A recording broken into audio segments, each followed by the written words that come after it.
Hai, Assalamualaikum murid-murid. Hari ini kita akan belajar ayat tunggal dan ayat majmuk. Okey, buka buku teks anda pada muka surat 2.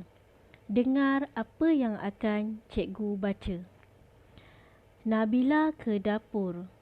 Nabila melihat ibunya membersihkan ikan, daging dan sayuran yang baru dibeli. Encik Abdul Aziz pula membawa barang-barang kering. Nasri membantu ayahnya. Wah, segarnya sayuran dan ikan-ikan ini. Ibu sungguh pandai memilihnya, kata Nabila. Puan Zainab tersenyum. Nabila, kita mestilah makan makanan yang segar. Makanan yang segar mengandungi vitamin, kata ibunya. Mengapakah kita memerlukan vitamin? Tanya Nabila. Kita memerlukan vitamin kerana vitamin memberi kita tenaga. Vitamin juga menjadikan badan kita sihat. Minda kita pula akan cerdas. Jelas Encik Abdul Aziz kepada Nabila sambil meletakkan barang-barang di atas meja. Setelah ibunya siap membersihkan ikan, daging dan sayuran, Nabila membantu ibunya menyimpan bahan-bahan itu ke dalam peti sejuk. Nasri pula menyusun bahan-bahan kering ke dalam almari.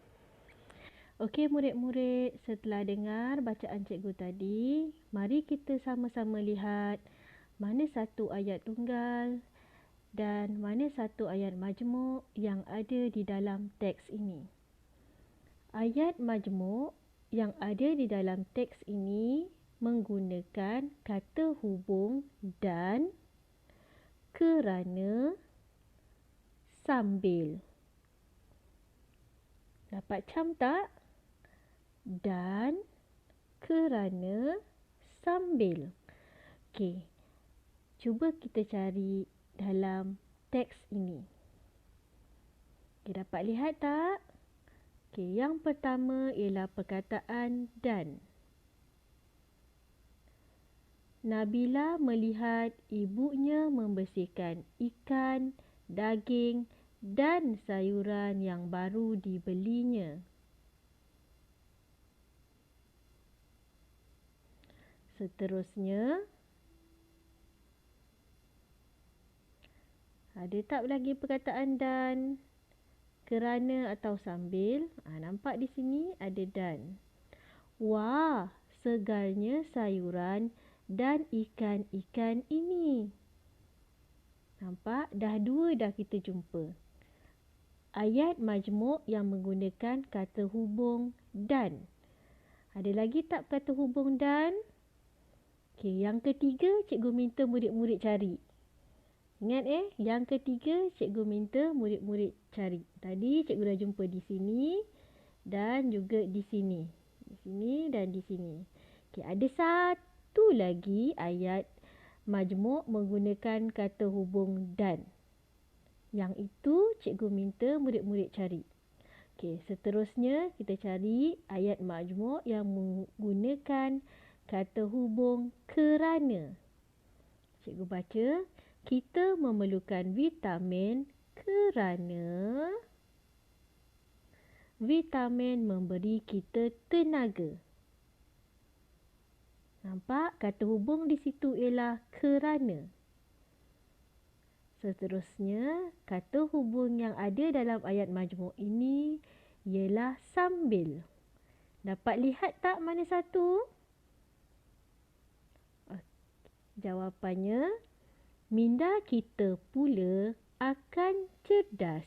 Jelas Encik Abdul Aziz kepada Nabila sambil meletakkan barang-barang di atas meja. Nampak? Okey, cuba lihat ada lagi tak ayat majmuk gunakan perkataan dan, kerana dan sambil. Betul. Ada satu lagi ayat majmuk. Dia menggunakan perkataan dan. Yang itu ingat tak cikgu kata? Cikgu nak murid-murid cari ayat tu dan tolong salin. Okey murid-murid, ini adalah contoh nota berkenaan dengan kata hubung. Murid-murid boleh lihat nota ini di dalam modul yang telah cikgu sediakan pada muka surat 1.